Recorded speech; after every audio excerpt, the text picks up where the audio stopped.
सृजन की धरती है और साहित्य सृजन से पूर्व ये सदियों से अध्यात्म की धरती रही है। माँ गंगा अध्यात्म में इस सहस्त्र चंडी यज्ञ आज हमारे बीच हमारे माननीय सांसद राज्यसभा और साथ ही राष्ट्रकवि दिनकर की प्रतिमा उन्हें भेंट स्वरूप प्रदान किया जाए। महत्ता रखती, लेकिन राज्याश्रय में थे, किसी राजा के आश्रय में थे और तुलसीदास फकीर की तरह थे। इसलिए जो इस देश में फकीर हुआ वही इस देश का असली राजा बना, चाहे कबीर हो कि तुलसी हो। इच्छा होती है तभी व्यक्ति करता है। तो 30 साल बाद वो नौबत आई जब वो हमारे मन मस्तिष्क में ये भावना पैदा किया कि यज्ञ हो, और यज्ञ की आवश्यकता तब पड़ती है जब हमें महसूस होता है कि हम में कुछ कमी आती है, और हम उसे महसूस इस रूप में करते हैं कि हम आध्यात्मिक गुरु को बुलाते हैं, प्रवचन करते हैं, पूजा पाठ करते हैं। यह मैंने कहा भौतिकता को समेटने का ये सबसे बड़ा यज्ञ है, और मुझे लगता है कि इससे सिमरिया को ही नहीं, सिमरिया के आसपास के लोगों को लाभ होगा, नई पीढ़ी को लाभ होगा। यज्ञ करने वालों का मैं अभिनंदन करता हूँ। सराय कलम के रूप में जाना जाए, बंदूक के रूप में नहीं जाना जाए। दुर्भाग्य से बेगूसराय की छवि को खराब कुछ लोगों ने किया है। इसका कारण प्रतिष्ठित अकर्मण्यता है, और ऐसे प्रतिष्ठित लोगों को अकर्मण्यता छोड़कर सक्रियता में लाना चाहिए, और अपने बच्चों को, नई पीढ़ी को साहित्य में, संस्कृति में, विज्ञान में, कला में सक्रिय करना चाहिए, जिससे बेगूसराय बिहार में नहीं बल्कि पूरे देश में एक ऐसे ज़िले के रूप में जाना जाए जहाँ जो प्रतिभा की जन्मस्थली है। पुल के नामांकन करण से नहीं, एक पुल बनने की बात है जो सिमरिया और बिहट के बीच का रेलवे पुल है। मैं कोशिश करूंगा कि वो पुल बन जाए, और ये लोगों के लिए जो भी जन सापेक्ष चीज़ें हैं उसके लिए जनप्रतिनिधि को तन मन से काम करना चाहिए। सर, दिनकर जी के आवास को राष्ट्रीय धरोहर के रूप में जो आप कह रहे सर, क्या लगता है सर आपकी तरफ से? देखिए, अगर देश में 2 आवास को राष्ट्रीय धरोहर घोषित करना चाहिए तो एक माखनलाल चतुर्वेदी और एक रामधारी सिंह दिनकर। माखनलाल चतुर्वेदी वे साहित्यकार हैं जो 63 बार जिनके घर का सर्च हुआ, और जेल में रहते हुए मुझे तोड़ लेना बनमाली, उस पथ पर देना मुझे फेंक, जिस पथ पर जाएं वीर अनेक, ये कविता उन्होंने जेल में लिखी थी। जेल में रहकर उन्होंने राष्ट्रवाद का बिगुल बजाया था। राजनीति में परास्त हो गए, कांग्रेस में थे, उठा पटक की राजनीति में, और प्रतिष्ठित लोगों की निष्क्रियता के कारण एक अच्छा व्यक्ति राजनीति में परास्त हो गया। तो उसी तरह से रामधारी सिंह दिनकर वह पुरुष है जिन्होंने राष्ट्रवाद को ही नहीं जगाया। अकेला राष्ट्रवाद घातक होता है। जब तक राष्ट्रवाद का सहचर सामाजिक आर्थिक परिवर्तन नहीं हो, वह राष्ट्रवाद बहुत ही घातक स्वरूप ले लेता है। दिनकर जी ने जहाँ राष्ट्रीय चेतना जगाया, उसी तरह का सामाजिक, सांस्कृतिक और आर्थिक समानता की बात की है। और जब व्यक्ति सामाजिक और आर्थिक समानता की बात करता है तो राष्ट्रवाद और तंदुरुस्त होता है, समृद्ध होता है, और समाज में एक संतुलन स्थापित होता है।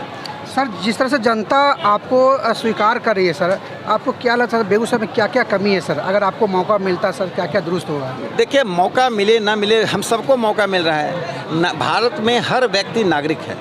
नागरिकता का पद और पदवी कोई छीन नहीं सकता है।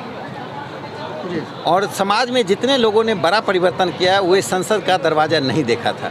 विनोबा भावे ने संसद का दरवाज़ा नहीं देखा, जयप्रकाश बाबू ने संसद का दरवाज़ा नहीं देखा, महात्मा गांधी ने तो पंचायत भवन का दरवाज़ा नहीं देखा।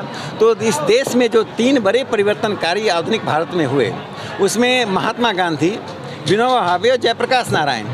अभी अन्ना हजारे, उन्होंने कभी पंचायत का चुनाव नहीं लड़ा। इससे परिवर्तन करने के लिए, समाज को बदलने के लिए, राष्ट्रीय चेतना जगाने के लिए संसद में जाने की आवश्यकता नहीं है। बेगूसराय को चरम पर ले जाने के लिए हमारी ताकत ही काफ़ी है। जो हजारों लोग बैठे हुए हैं उसमें संसद जाने वाले लोग नहीं हैं, लेकिन अगर हम ठान लें तो बेगूसराय की सूरत बदल सकते हैं बिना राज्य की सहायता लिए। सर, एक सवाल है कि दिनकर विश्वविद्यालय की मांग बहुत दिनों से बेगूसराय से उठती आ रही है। अब भारत सरकार में भी आपकी सरकार रही है, बिहार में भी कई वर्षों तक आपकी सरकार रही, फिर भी जब दिनकर विश्वविद्यालय का प्रश्न उठता है तो सारे लोग इससे छेप लेते हैं। इस पर रामधारी सिंह दिनकर जी के नाम और नायकत्व को जो सम्मान मिलना चाहिए वो सम्मान नहीं मिला है, और बेगूसराय को एक दिनकर विश्वविद्यालय बने। मुझे अभी भी उम्मीद है कि 2024-25 के भीतर ही दिनकर विश्वविद्यालय की स्थापना हो जानी चाहिए। मैं इस उम्मीद के साथ जी रहा हूँ। कई बार मैंने मंत्री जी को कहा है और दिनकर जी के नाम पर बेगूसराय में एक केंद्रीय विश्वविद्यालय होना चाहिए। छोटे मोटे संस्थान खोलकर दिनकर जी के साथ अन्याय करना होगा और दिनकर जी के नाम पर एक राष्ट्रीय उत्सव होना चाहिए और मुझे लगता है कि साहित्य उत्सव का नाम दिनकर उत्सव ही देना चाहिए। सर, सनातन धर्म और हिंदुत्व पर जब भी इसके प्रचार प्रसार की बात होती है तो सारे संस्थाओं के तरफ से इस पर कुठाराघात होने लगता है। भारत अध्यात्म के पुनर्जागरण के दौर से गुजर रहा है। पहली बार 700 साल के बाद हिंदू चेतना जग रही है। वह चेतना सकारात्मक रहे। जगी हुई चेतना विध्वंसात्मक ना हो, वह रचनात्मक रहे। जगी हुई चेतना आगे आने वाली पीढ़ी को विज्ञान, कला, साहित्य, संस्कृति में आलोचना और आलोचनात्मक दृष्टि दे। यह हम सबका कर्तव्य बनता है। इससे हिंदुत्व पर जिन लोगों का प्रहार होता है वे लोग हैं जो हिंदू चेतना, हिंदू अस्मिता से ही नफरत करते हैं, लेकिन उनके नफरत से यह चेतना और यह अस्मिता नहीं जगने वाली है। यह अध्यात्म की जो चेतना जग रही है वह वैश्विक है, वह स्थानीय नहीं है। सर, एक आखिरी केरल स्टोरी तो हकीकत को दिखाता है, कैसे हमारी बेटियों को बरगला कर विवाह करना स्वेच्छा का चीज़ है, आपत्ति उस पर नहीं। विवाह करने के बाद उसे उसका धर्म बदलना, उसके स्वायत्तता को छीनना, उसे थर्ड ग्रेड टॉर्चर करना, यह केरल स्टोरी का नस्ल है। तो भारत की महिलाओं की स्वायत्तता, समानता, स्वतंत्रता, जीने की इच्छा को पर जो कुठाराघात होता है उसी को केरला स्टोरी दिखा रहा है। Thank you sir.